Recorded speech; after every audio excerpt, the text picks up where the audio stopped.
आजकल हमारे देश में बहुत संप्रदायवाद चलता है, धर्मांतरण बहुत चलता है। धर्मांतरण इतने बड़े स्तर पर है कि आज इस देश में मुझे ये कहते हुए कोई शंका नहीं है, भले ये कार्यक्रम लाइव हो, कि आज इस देश में जो 30 करोड़ से ज्यादा मुसलमान रहते हैं ये सब कन्वर्टेड हैं, सब मतांतरित हैं, सब धर्मांतरित हैं। इनमें से नाम मात्र के मुसलमान भी ऐसे नहीं हैं जो अरब देशों से या विदेशों की जमीन से इस देश में आए। इस देश में जितने ईसाई रहते हैं वे 100% धर्मांतरण किए गए हैं, उनमें से एक भी बाहर से नहीं आया है।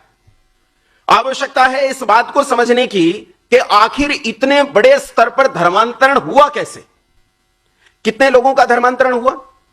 30 करोड़ तो मुसलमानों का, और लगभग मोटा मोटी मान के चलो कि 4 करोड़ के आसपास ईसाई। इस समय जो 4 करोड़ 4.5 करोड़ इस देश में ईसाई रहते हैं, यह धर्मांतरण। आपको क्या लगता है बस ये 35 करोड़ इतना धर्मांतरण है? आओ एक छोटा सा गणित लगाते हैं। 30 करोड़ तो इस देश में रहते हैं और 25 करोड़ जो पाकिस्तान में रहते हैं, ये जो नाम के पीछे मलिक लगाते हैं, चौधरी लगाते हैं, ये कौन लोग हैं भाई? ये सब धर्मांतरण किए हुए हैं। तो 25 के भी जोड़ो, 30 और 25। गणित आप करते रहो, मेरे साथ दो। मेरे भाषण देने की आदत कम है, बात करने की आदत ज्यादा। अध्यापक हूं मैं, जो संवाद करने में आनंद आता है। 30 और 25 55 करोड़ हो गए। और 20 करोड़ जो बांग्लादेश में रहते हैं, ये भी तो हमारे हैं। तो 20 ये भी जोड़े तो कितने बन गए? 75 करोड़ हो गए मोटा मोटी। 5 करोड़ के आसपास अफगानिस्तान और आसपास का इलाका।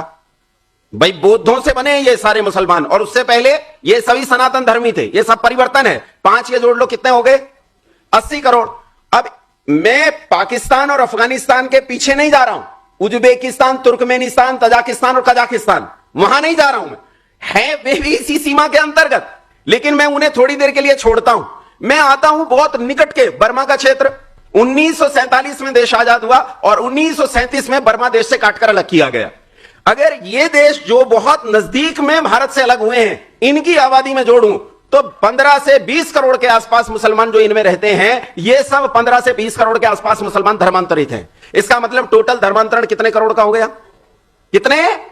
बाप रे, 100 करोड़। और देश में हिंदू कितना रहता है? 100 करोड़। 100 करोड़ तुमने करोड़ों साल की परंपरा के बाद आज तुम्हारे पास है 100 करोड़। और इन 100 करोड़ की असलियत क्या है वो भी बताऊंगा। पर ये 100 करोड़ जो तुम्हारे पास हैं, इनके बराबर का वर्ग वो खड़ा कर चुके धर्मांतरण करके। क्या यह विचार करने की आवश्यकता नहीं है कि आखिर यह धर्मांतरण क्यों हुआ?